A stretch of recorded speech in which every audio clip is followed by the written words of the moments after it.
வீட்ல பாத்தீங்கன்னா 2 பேருமே வேலைக்கு போய் சம்பாதிக்கிறாங்க. அதனால விடிஞ்சதுல இருந்து அடைஞ்சது வரைக்கும் ஒரே வேலை. எங்களை மாதிரி குழந்தைங்க கிட்ட பேசுறதுக்கு அவங்களுக்கு நேரமே இல்லை. அதனால என்னாச்சு தெரியுமா? டெல்லியில இருக்கிற ஸ்கூல்ல 2 மாணவங்க சேர்ந்து ஒரு மாணவனை சுட்டு கொன்னுட்டாங்க. தனிமையா விடப்படுற குழந்தைங்க தீவிரவாதியா தான் சார் மாறுவான். எங்க வீட்டு பக்கத்துல 7 வயசுல ஒரு பொண்ணு இருந்தா. ஒரு நாள் திடீர்னு பக்கத்து வீட்டு பையனை ரத்த வர அளவுக்கு அடிச்சிட்டா. அவளோட ஸ்கூல்ல இருந்தும் இதே மாதிரி கம்ப்ளைண்ட்ஸ். பதறி போன அவளோட அம்மாவும் அப்பாவும் டாக்டர்கிட்ட கூட்டிட்டு போனாங்க. டாக்டர் அவங்களுக்கு என்ன அட்வைஸ் சொன்னாங்க தெரியுமா? நீங்க சம்பாதிக்கிறதுக்காக செலவழிக்கிற நேரத்துல கொஞ்ச நேரத்தை உங்க குழந்தையோட செலவழிங்கன்னாங்க.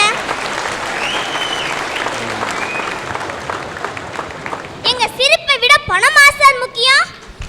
சபாஷ். என் பக்கத்து வீட்ல ஒரு வயசான தாத்தா பாட்டி இருந்தாங்க. அவங்களுக்கு ஒரே பையன். அவரும் அமெரிக்கால செட்டில் ஆயிட்டாரு. ஒரு நாள் திடீர்னு அந்த பாட்டி சீரியஸ் ஆயிட்டாங்க. நாங்க உங்க பையனுக்கு ஃபோன் பண்ணி உடனே வாங்க, உங்க அம்மா ரொம்ப சீரியஸா இருக்காங்க, இன்னும் 2 நாளைக்கு தான் உயிர் இருக்கும் டாக்டர் சொன்னாங்கன்னு சொன்னோம். அதுக்கு அவங்க கன்ஃபார்மா 2 நாள்ல உயிர் போயிருமா இல்ல 10-15 நாள் ஆகுமான்னு கேட்டாங்க சார். ஏன் தெரியுமா? அவங்க கம்பெனில அடிக்கடி லீவ் தர மாட்டாங்களாம். அதனால இறந்ததுக்கு அப்புறம் சொல்லுங்கன்னு சொல்லிட்டார் சார். பெத்து வளர்த்த தாய் தகப்பனை கூட பார்க்க நேரம் இல்லாம பாசாங்கிற வார்த்தையே மறந்துட்டு மனுஷன் எந்திரமா ஓடிக்கிட்டு நிம்மதியை தேடிக்கிட்டு இருக்கான் சார். எப்ப பாரு எதையோ விரட்டிட்டே அலையிற மாதிரி பரபரப்பா அலைஞ்சுக்கிட்டே இருப்பாங்க. நாங்க ஹிந்தி படிக்கணும் பாட்டு படிக்கணும்னு அவங்களுக்கு உண்மையிலேயே ஆசை இருக்கோ இல்லையோ தெரியல சார். ஆனா அவங்க வர்ற வரைக்கும் நாங்க சும்மா இருக்க கூடாதுன்னு நினைச்சு ஒவ்வொரு கிளாஸா எங்களை பிடிச்சு தள்ளி எங்களையும் பரபரப்பா ஆக்கிட்டாங்க. வேற ஒண்ணும் இல்ல, ஒரு பெரிய இயந்திரம் ஒரு சின்ன இயந்திரத்தை உருவாக்குது. மொத்தத்துல வீடே ஒரு தொழிற்சாலையா மாறிக்கிட்டு இருக்கு. ஒவ்வொரு குழந்தையோட மனசும் எப்படிப்பட்டது தெரியுங்களா? ஒரு பேங்க் மாதிரி. உடனே பணத்தை கேட்டாதீங்க. பேங்க்ல பணத்தை போட்டா அது வட்டியும் முதலுமா திரும்ப கிடைக்குதுல சார். அதே மாதிரி நீங்க எங்களுக்கு அன்பையும் பாசத்தையும் தாங்க, நாங்க அதை வட்டியும் முதலுமா திரும்ப தாரோம். கடன் மேல கடன், கடன் முடிஞ்சு கடன், இப்படி கடன்ல தொடங்குற இவங்களோட வாழ்க்கை அன்பு பாசங்கிற வாழ்க்கை கடன் அடைக்க முடியாமலே முடியுது சார். வீட்டுக்குள்ளேயே 5000-10,000 செலவழிச்சு மீனை வளர்க்காங்க. கேட்டா டென்ஷனை குறைக்கவா? ஏன் சார் வீட்டை விட்டு வெளியே வந்து நிமிர்ந்து சூரியனை, மேகத்தை, நட்சத்திரத்தை, சிட்டுக்குருவிய, வண்ணத்து பூச்சை, ஏன் குழந்தைங்க புதுசா கத்துக்கிட்ட விஷயத்த கவனிச்சாலே போதுமே, டென்ஷன் போய் நிம்மதி ஆட்டோமேட்டிக்கா வந்துடும் சார்.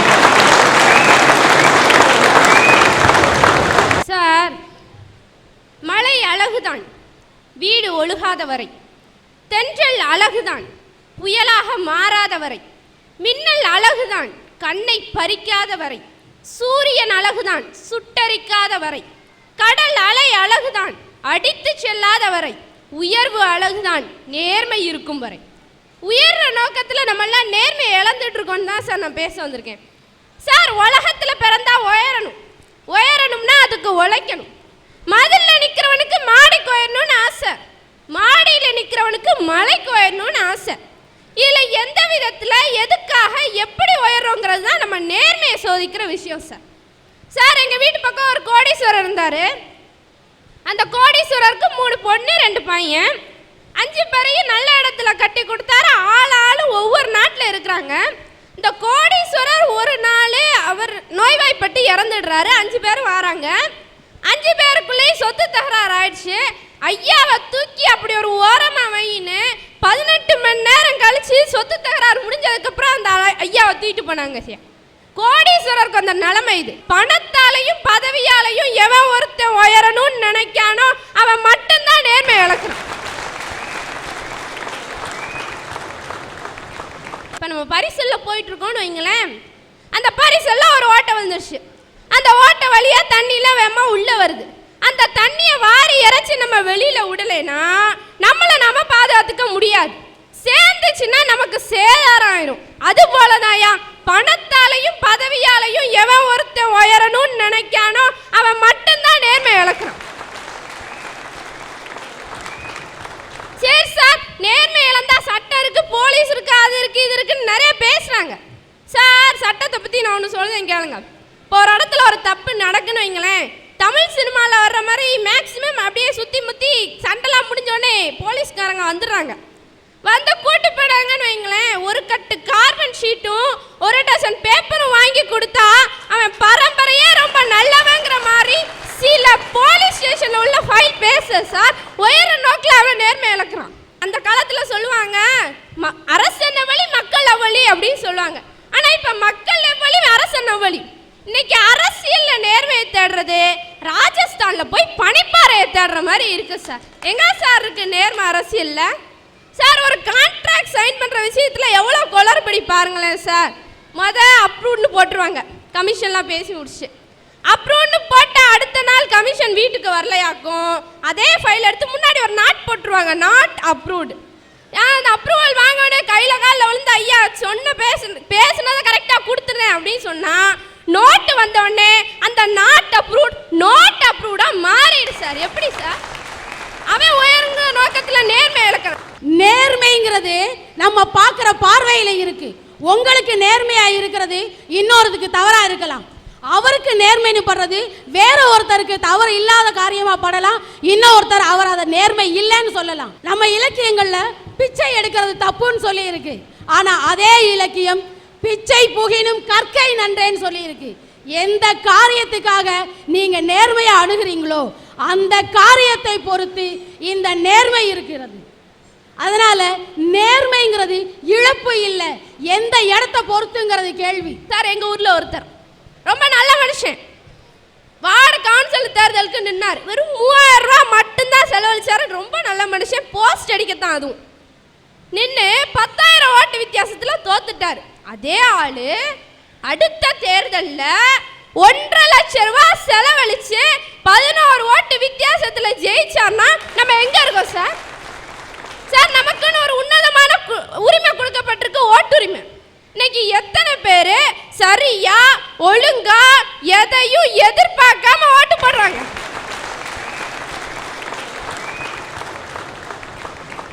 ஒரு எம்எல்ஏ தேசிய ஒருமைப்பாட்டு விழாவுக்கு பேச கூப்பிட்டாங்க ஐயா.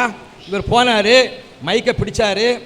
சிங்கள தீவினுக்கு ஒரு பாலம் அமைப்போம், சேதுவை மேடிருத்தி வீடு சமைப்போம், கங்கை நதிப்புறத்து கோதுமை பண்டம், காவிரி வெற்றிலைக்கு மாறுகொள்வோம் என்று அன்றே பாரதி ஒருமைப்பாட்டு உணர்வுக்காக குரல் கொடுத்திருக்கிறார். ஆகவே எல்லோரும் ஒருமைப்பாட்டு உணர்வுக்காக குரல் கொடுக்க வேண்டும் அப்படி இப்படின்னு பேசி கைதட்டலை வாங்கிட்டார்.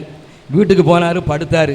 ராத்திரி 12 மணி கட்சிக்காரன் ஒருத்தன் போனான். அண்ணே அண்ணேன்னு கதவை தட்டினான். ஏய் என்னப்பா நேரங்கிட்ட நேரத்தில் வந்து கதை தட்டுது, என்ன விஷயம் அப்படின்னாரு. இந்த சிங்களத்துக்கு ஒரு பாலம் போடணும்னு சொன்னேன்ல, அந்த பால கான்ட்ராக்டை ஏன்டே வாங்கி தந்துருங்க.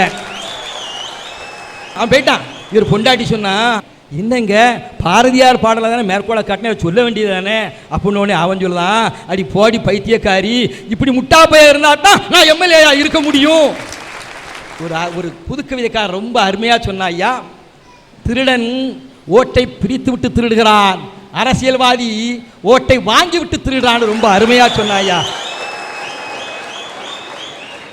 ஒரு கவிஞன் அழகா சொல்லுவான் சார், தெருவில் கிடந்த உடைந்த பானையை உதைத்து பார்த்தேன், தெருவில் கிடந்த உடைந்த பானையை உதைத்து பார்த்தேன், பானை பேச துவங்கியது. ஏ மானிடா, நேற்று நான் பானை, இன்று நான் உடைந்த பானை, நாளை நான் மண், நாளை நின்று மீண்டும் மறுநாள் நான் மீண்டும் பானை. ஆனால் நீ அந்த பானை கேட்டுதா சார்? இருக்கிற வரைக்கும் எதுல உயரணுமோ அதுல உயரணும் சார். திருவள்ளுவர் சும்மா சொல்லிட்டு போகல, தோன்றின் புகழோடு தோன்றுகன்னு சொல்லியிருக்காரு. பிறக்கும் போதே நீ புகழோட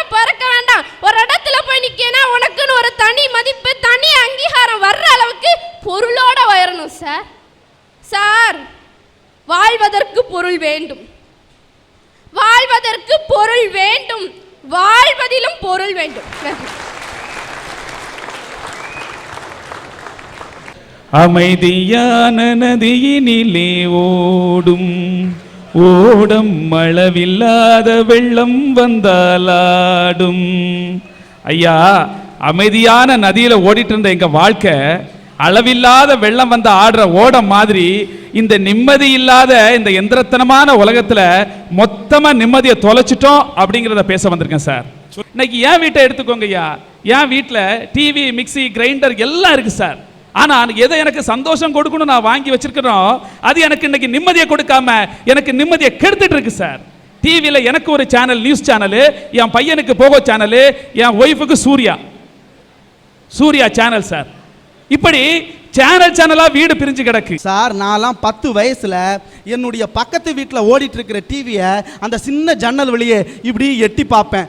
ஒளியும் போட்டுட்டான்ப்பா, பார்ப்போம்ப்பான்னு. இன்னைக்கு என்னோட பொண்ணுக்கு நான் ரூமுக்கு ஒரு டிவி வாங்கி வச்சிருக்கேனே, இது வளர்ச்சி இல்லையா? இதை இழப்புன்னு சொல்ல முடியுமா? ஐயா, டிவி, ஃப்ரிட்ஜு, வாஷிங் மிஷின் நமக்கு 6ஆம் விரலா இன்னைக்கு மாறி போயிருக்கே இந்த செல்போன். இது இல்லாம இதெல்லாம் அத்தியாவசிய தேவையாகி இன்னைக்கு நாம வாழ்ந்துட்டு இருக்கோம். இதெல்லாம் வேணும் அப்படின்னா வீட்டில் ஹஸ்பண்ட் அண்ட் ஒய்ஃப் 2 பேரும் கடுமையா காலையிலேருந்து சாயங்காலம் வரைக்கும் உழைக்கணும். இது நிதர்சனம் சார். குழந்தைக்கு எது சார் நிம்மதியை கொடுக்கும்? குடும்பத்துல அப்பா அம்மா கிட்டக்கு இருந்து ஆதரவா தட்டி கொடுத்து அது தவிக்கிற வேளையில வாய்க்கு தண்ணியை கொடுத்து சோறை கொடுத்து அனுப்புறதான் சார் பாசம், நேசம், நிம்மதி. இன்னைக்கு அது இல்லை சார். இந்த எந்திரமயமான உலகத்தில் எப்படியாவது பிள்ளைய ஸ்கூலுக்கு அனுப்புனா சரின்னு சொல்லிட்டு காலம்பரை குளிப்பாட்டுவாங்க பாருங்க. அப்படியே ஒரு பக்கெட் தண்ணியில் அதை முக்கி எடுத்து அப்படியே அது பஃபன் மாதிரி வந்து நிற்கும். கொஞ்சம் பவுடர் எடுத்து முதல்ல ஒரு அப்பு சோளக்காட்டு பொம்மை மாதிரி நிற்கும். வெளியில் ஆட்டோ சத்தம், தூக்கிட்டு ஒரு இறை. அது ஆட்டோவில் பார்த்தீங்கன்னா ஆட்டோ டிரைவர் கிட்ட ஒரு 5-6 அண்ணா இருக்கும் சார். இது பார்த்தா சிலப்போ ஆட்டோ டிரைவர் ஆட்டோ ஓட்டுறாரா, அந்த பிள்ளைங்க ஆட்டோ ஓட்டுறான்னு தெரியாது. நெஞ்சம் பதபதச்சு போயிடும் சார். உங்களுக்கு நேரத்தை திட்டமிட தெரியுமா? உங்களுக்கு சம்பாதிக்க தெரியுது, பிள்ளைகளை பள்ளிக்கூடத்தில் சேர்க்க தெரியுது, உங்க நேரத்தை திட்டமிட தெரியுதா? திட்டமிட்டு வாழுங்கள், அதுதான் உங்களை உயர்த்தும். உங்க பிள்ளைகளுக்கு உங்ககிட்ட மரியாதையை ஏற்படுத்தி கொடுக்கும்.